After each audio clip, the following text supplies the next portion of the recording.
What would happen if your business doubled in growth tomorrow, or 50% of your revenue just fell off the books next week? In today's video, I'm going to teach you how to future-proof your business.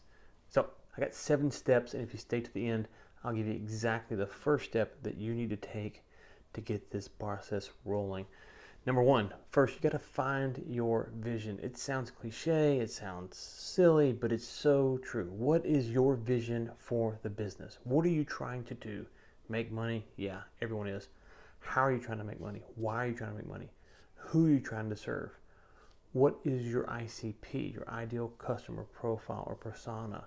Who is your niche, or what is the niche that you're trying to fill? Is it broad? Is it wide?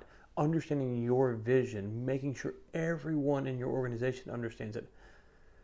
I talked about this a few videos ago somewhere, that you need to talk about things over and over and over again. And here's why. As you formulate your vision and you talk about it, ask for feedback, ask for questions. It would help you better articulate what it is that you want to do. So at Ray Global Advisors, our vision is to help grow the economy. Now that sounds cheap and cheesy, but it's true. We do that through a handful of ways. We do it through coaching. We coach people to help grow their businesses. That grows the economy. We do it through M&A. So people want to buy a business or sell a business, we help with that. Now if you buy a business and you do better, grows the economy. If you sell a business, A, you're going to take that money and do something with it, which will grow the economy. B, the person who bought your business will keep that thing going, and they might grow it, grow the economy. And the third thing we do is with lending, people looking for loans for businesses. So those 3 things, it helps grow the economy. There are things that we can do, things that we can figure out. What is your vision? Who are you trying to serve? Does that make sense? Trying to think through that. That's how we formulated it. How will you formulate it? The second thing is to network. Now, don't just network in the way that you traditionally thought about it, like trying to get business. Networking is a great tool to avoid the doom and gloom or the headlines. Think about it like this. Who are your competitors that you're friends with? Talk to them. Find out information. Share information with them. Does that kind of make sense? Like, learn from them and teach them. Who are your suppliers? Who do you supply? Who do you know in the business world? These are great ways to network, to find clients, but also to find out other information. Let's say that you're struggling hiring. Who else to ask about than other business owners, right? You could also talk to recruiters and stuff like that, but you could talk to other business owners. Is hiring hard for you guys? Is it wages? Is it work from home? What are the things that you're working through? And so you can build out a network of people around you in your industry that will help you answer these questions. So networking is a great way to do this. You can use that to leverage into a podcast and maybe bring on people to give you advice. The next step is to get your books in order, right? To future-proof your business, your books have to rock. They've got to be rock solid. They got to be clear.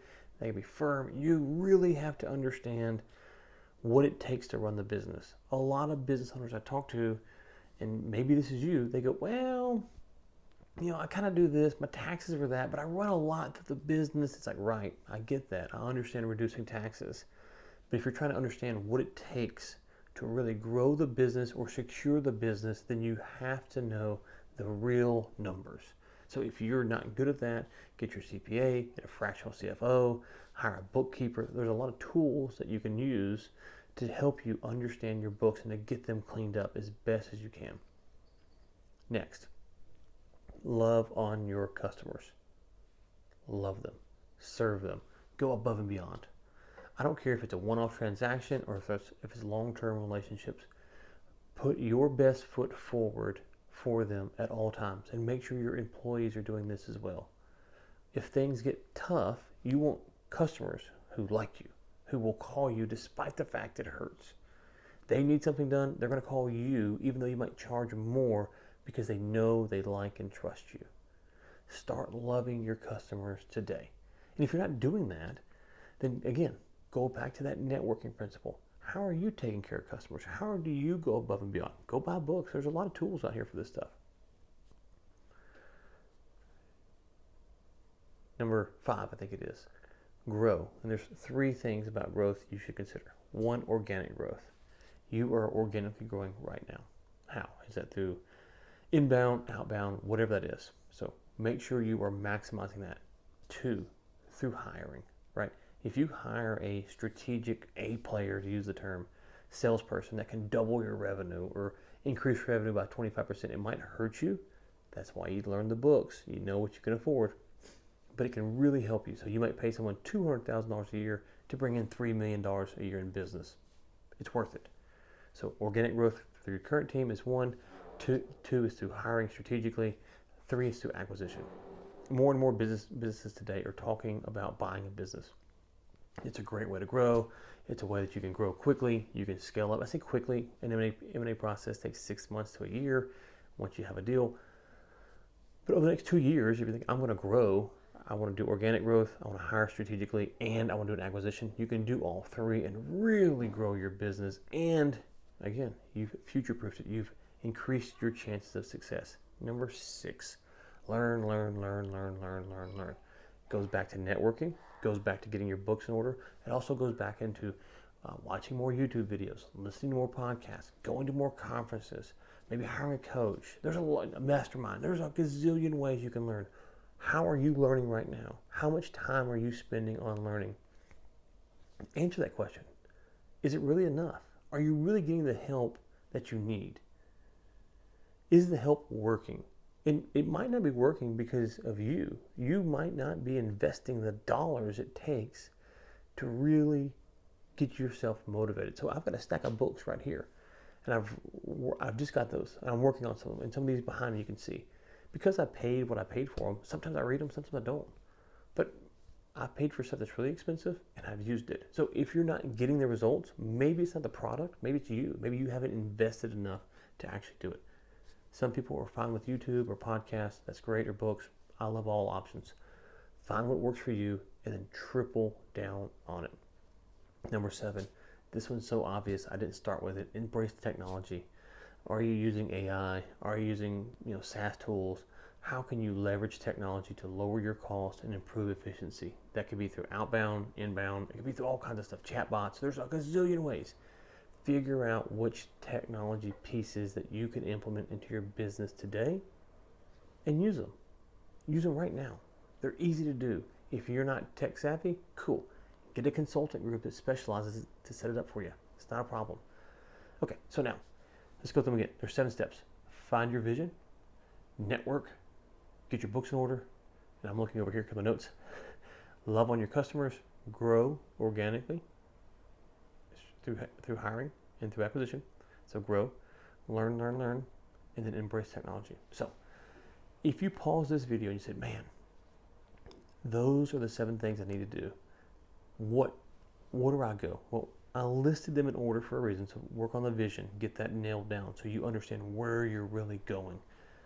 Now, when you start doing this and you start working on all these things, it's going to be frustrating. You're going to have days where clients are mad, employees don't show up, a vendor's late, a payment doesn't clear, something happens. You need to write these things down. What are you doing? How are you going to do them? And then remember the 1% rule. You're not going to future-proof your business today or tomorrow. It's a process. It's a process that never ends.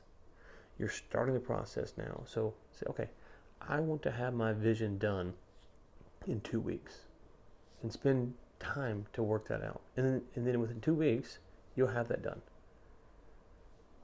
Write it down. Found my vision. Check.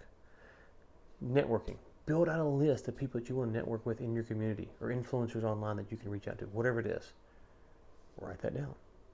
Because when you have the bad day, the tendency is to get overwhelmed and go, oh man, I can't do this anymore. This is not working. Because you forget all the little wins. So document them along the way. It doesn't have to be a big long page. It can just be a scratch pad. 1%. This is the key thing. This is how you do this, is 1%. Find your vision. Write that down. Find my vision. Write questions. What is my vision? How do I want to do my vision? What are visions I like? Write these questions down. 1%. One small step at a time. That's how you do all this stuff. You can't take these 7 things and future-proof your business right now, but you can start the process right now. The only thing that's stopping you from doing this is you. You're the only thing holding you back. And so don't be the obstacle in the way. Go ahead, get your plan, and then 1% at a time, tick this off. And if you do that, 2 months, 3 months, 4 months, 6 months, 2 years, 4 years, you're going to look back and go, man, I have come so far. And if you document the journey, when it's tough, then you're going to take a deep breath and go, oh, okay, today's a bad day, but guess what?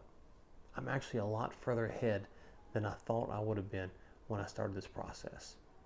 Let me know in the comments below, what do you do to document your journey? How do you get your ideas? I want to know how you do those two things. How do you formulate ideas for your vision, for your processes, and then where do you document them at? Let me know in the comments below.